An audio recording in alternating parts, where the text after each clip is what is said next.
Hi అండి. ఇంట్లో కూరగాయలు లేనప్పుడు చికెను మటను తెచ్చుకున్నప్పుడు కానీ ఇలా మంచిగా ఎగ్ బిర్యానీ చేసుకొని తినండి. ఎంతో టేస్టీగా యమ్మీగా సింపుల్గా ఇంట్లో ఉన్న వాటితోనే ఎగ్ బిర్యానీ చాలా టేస్టీగా రుచిగా ఎంత బాగుంటుందంటే చికెన్ బిర్యానీ మటన్ బిర్యానీని మించిన టేస్ట్ అండి. చాలా సూపర్గా ఉంటుంది. నేను ఇంట్లో ఉన్న రైస్ ఏం వాడాను. నేను స్పెషల్గా బాస్మతి రైస్ అయితే ఏమి యూజ్ చేయలేదు. మన ఇంట్లో ఉంటే సన్న బియ్యంతోనే వాడానండి. చాలా ఎమ్మీగా చాలా బాగా వచ్చింది, చాలా బాగా కుదిరిందండి. ఎగ్ బిర్యానీ చాలా బాగా వచ్చిందండి. పిల్లలు పెద్దలు ఎంతో ఇష్టపడే ఎగ్ బిర్యానీ చాలా టేస్టీగా రుచిగా ఎలా చేయాలో ఈ వీడియోలో చూద్దాం. ఇంకెందుకంటే ఆలస్యం వీడియోలోకి వెళ్ళిపోదాం. హాయ్ అండి, వాణి కిచెన్కి స్వాగతం. నేను ఎగ్ బిర్యానీ కోసం ఒక 8 ఎగ్స్ని అయితే ఉడకబెడుతున్నాను. నీట్గా ఉడకబెట్టండి. కొంచెం సాల్ట్ వేయండి. అందులో చూడండి సాల్ట్ వేస్తున్నాను. చిన్న మటన్ ఉడకబెట్టిన తర్వాత నేను 1/2 kg వరకు ఆనియన్స్ తీసుకుంటాను. సన్నగా కట్ చేసి పెట్టుకోవాలి. చూడండి ఇలా మీడియం సన్నగా కట్ చేశాను. పొడవులనే కట్ చేయాలి. మీ ఇష్టము, అదే మీ ఆప్షనల్. దాదాపు మనకు ఎగ్స్ అయితే ఉడికిపోయినాయి, తీసి పక్కగా పెట్టుకుంటాను. మనం రైస్ రెడీ చేసుకోవాలి కదా, అందులో కొంచెం ఆయిల్ వేసాను. మరీ ఎక్కువ వేయలేదు నేను ఆయిల్.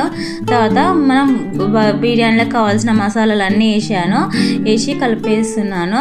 ఇంత టేస్టీగా ఉంటుందని చాలా బాగుంటుంది. మన స్పైసెస్ ఎక్కువ వేసుకున్నాను. తర్వాత కొత్తిమీర కళ్యామాకు వేసుకున్నాను కొంచెము. తర్వాత అల్లం వెల్లుల్లి పేస్ట్ వేసుకోండి.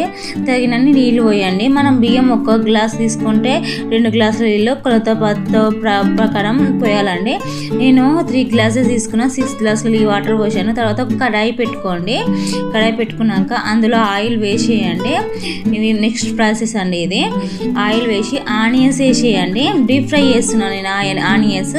ఇక మీకు ఇష్టమైతే మీ తగ్గట్టు మీరు కొంచెం ఆయిల్ వేసినా మీరు డీప్ ఫ్రై చేయొచ్చు. నేను ఆయిల్ ఎక్కువ వేసి నేను డీప్ ఫ్రై చేస్తున్నాను. మీరు కొంచెం వేసినా సేమ్ కర్రీ లెక్క చేయొద్దు. కాకపోతే టైం పడుతుంది. ఇట్లా అయితే తొందరగా అయిపోతుందని మళ్ళీ మంచిగా వేగుతాయండి ఆనియన్స్. అట్లానే నేను ఆయిల్ ఎక్కువ వేసి డీప్ ఫ్రై చేస్తున్నాను. చూడండి డీప్ ఫ్రై అయితే మంచిగా గోల్డెన్ బ్రౌన్ కలర్లోకి రావాలి. ఆనియన్స్ మంచిగా వేగాలండి. చూడండి ఆనియన్స్ దాదాపు దగ్గర 50% అయితే వేగినాయి, ఇంకా వేగాలి. చూడండి ఎంత బాగుందో. నాకు అన్నం ఎసరు వచ్చేసింది. ఆలోపు ఒక సైడ్ పెట్టాను ఆనియన్స్, ఇంకో సైడ్ రైస్ పెట్టానండి. నేను రైస్ దాదాపు 2 hours బ్యాక్ నానబెట్టుకున్నాను. నానబెట్టుకున్న రైస్ అన్ని వాటర్ వంపుకొని ఎసరు వచ్చింది కదండి, ఎసరులో వేసేద్దాము. ఎంతో టేస్ట్గా ఉంటుందండి. చాలా బాగుంటుంది బిర్యానీ అయితే. ఒకసారి ట్రై చేసి చూడండి. మీరిగిన చూడండి ఎంత బాగుంటుంది. రైస్ వేస్తున్నాను. మంచి నానబెట్టుకోవాలి. 2 hours నానబెట్టుకోవాలండి. లేకపోతే ఎంబడే వేసినా పర్లేదు. కాకపోతే బియ్యం నానినవి ఉంటే కొన్ని వాటర్ తక్కువ పోసుకోవాలి. ఒక 1/2 గ్లాస్ తక్కువ పోసుకుంటే సరిపోతుంది. లేదు అంటే అలాగే పెట్టుకోవచ్చు. చూడండి ఎగ్స్ అనేది ఉడికిపోయినాయండి. పొట్టు తీస్తున్నాను. పొట్టు తీసి పక్క పెట్టుకున్నాను. ఎంత బాగా వచ్చిందో చూడండి. నేను ఒక చేతితోనే తీస్తున్నాను. చాలా ఈజీగా కూడా వస్తుంది. చిన్న మంట మీద పెట్టాను. కొన్ని అయితే అతుక్కుపోతాయి, కానీ ఈజీగా మంచిగా ఉడికిపోయినాయి ఎగ్స్. చూడండి రైస్ అవుతుంది. ఆల్మోస్ట్ రైస్ అయితే ఉడికిపోతుంది. ఎక్కువ మనం శ్రమ పడాల్సిన అవసరం లేదండి. మనం బయట అంత ఖర్చు చేసి హోటల్లో మనము తెప్పించుకుంటాము, అంత వేస్ట్ అండి. హెల్త్ మంచిగా మనం ఇంట్లోనే ఇంత మంచిగా ప్రిపేర్ చేసుకోవచ్చు. చాలా బాగుంటుంది. చూడండి ఎంతో బాగుంది. చూడండి ఆనియన్స్ దాదాపు వేగిపోయినాయి. ఒక గిన్నెలోకి తీసుకుంటున్నాను. ఆయిల్ సపరేట్ చేశానండి. అదే గిన్నెలో ఉప్పు కారం అల్లం వెల్లుల్లి పేస్ట్ అండ్ ధనియాల పొడి, పసుపు, గరం మసాలా, కారం తగినంత, ఉప్పు, సాల్ట్ వేసి మీ టేస్ట్కి సరిపడా చూసుకోండి. తర్వాత పెరిగేయండి. పెరిగేసి బాగా కలపండి. మనం పుదీనా కొత్తిమీర అవైలబుల్గా ఉంటే వేసుకోవచ్చు, కరివేపాకుని అవైలబుల్గా ఉంటే వేసుకోవచ్చు. మంచి కలపాలి, మసాలాలు మొత్తం కలపాలి. నేను పుదీనా వేసుకుంటున్నానండి కొంచెము. మంచి మసాలాలు అన్నీ పట్టేటట్టు కలుపుకోవాలి. తర్వాత ఇందులో ఎగ్స్ వేసేయండి. ఎగ్స్ అనేది జాగ్రత్తగా కలుపుకోండి, విడగకుండా మన స్పూన్ తలిగి విడగకుండా కలుపుకోండి. ఎగ్స్ అస్సలు ఇచ్చుకపోవద్దు, ఏంటంటే స్పూన్ ఎంత స్మూత్గా ఉంటాయి కదండి, మెత్తగా ఉంటాయి కదా, స్పూన్ తల ఇరిగిపోకూడదు. తర్వాత మన రైస్ రెడీ అయింది అండి. కొంచెం ఎసరు ఉండగానే నేను ఒక బగోన్లోకి తీసుకుంటున్నాను. నేనైతే 3 లేయర్స్ వేస్తానండి. ఎప్పుడైనా చికెన్ బిర్యానీ అయినా సరే, ఎగ్ బిర్యానీ 3 లేయర్స్ వరకు వేస్తాను. అలా వేస్తే చాలా బాగుంటుంది, రైస్ కానీ టేస్ట్ మంచిగా అవుతుంది. చూడండి వేసుకుంటున్నాను. ఒక వేరే బౌన్లో తీసుకున్నాను అయిపోయిందండి.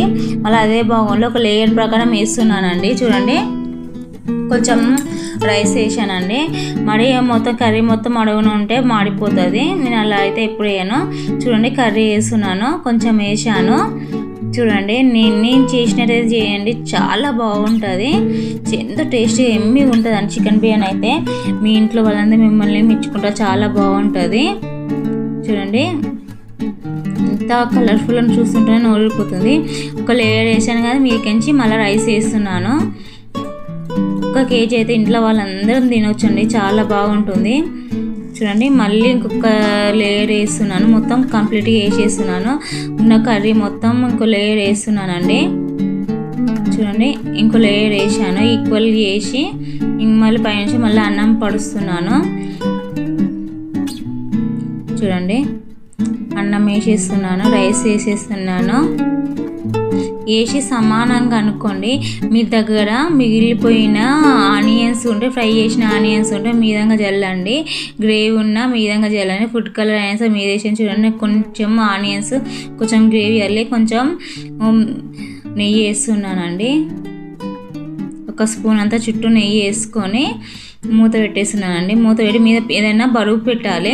ఒక 5-10 మినిట్స్ పెట్టండి. మంచి దమ్ కావాలి, మన బిర్యానీ మంచి దమ్ కావాలి. చూడండి దమ్కి అయ్యింది. చూడండి ఎంత కలర్ఫుల్గా అయ్యిందో. చూడండి ఎంత బాగా టేస్టీగా, ఎంతో ఎమ్మీగా ఉండే ఎగ్ బిర్యానీ రెడీ అయింది. చూడండి ఎంత బాగా కలర్ఫుల్గా అనిపిస్తుంది, ఎంత చూస్తుంటేనే నోరు ఊరిపోతుంది. చాలా బాగా టేస్టీగా ఎమ్మీగా ఉంది కదా. మీరు ఇలాగే ఇంట్లో తయారు చేసుకోండి. నా వీడియో నచ్చుతుందని అనుకుంటున్నాను. నా వీడియో నచ్చితే లైక్ చేయండి, సబ్స్క్రైబ్ చేయండి, కామెంట్ చేయండి. ఇంకా మరిన్ని ఏదైనా రెసిపీస్ కావాలంటే నాకు కామెంట్ చేయండి. చాలా బాగా బిర్యానీ అయితే చాలా బాగా కుదిరిందండి. ఇలా చేసి పెడితే పిల్లలు బయటవి అడగరు. నేను మెయిన్ పాయింట్ చేసేది పిల్లల కోసమేనండి. ఓకే అండి, బాయ్. నా వీడియో నచ్చుతుందని అనుకుంటున్నాను.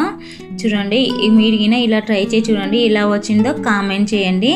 ఇంకా మరిన్ని వీడియోస్ కోసం మా ఛానల్ని సబ్స్క్రైబ్ చేసుకోండి, బెల్ ఐకాన్ నొక్కండి. మరిన్ని వీడియోస్ మీకు మీ ఛానల్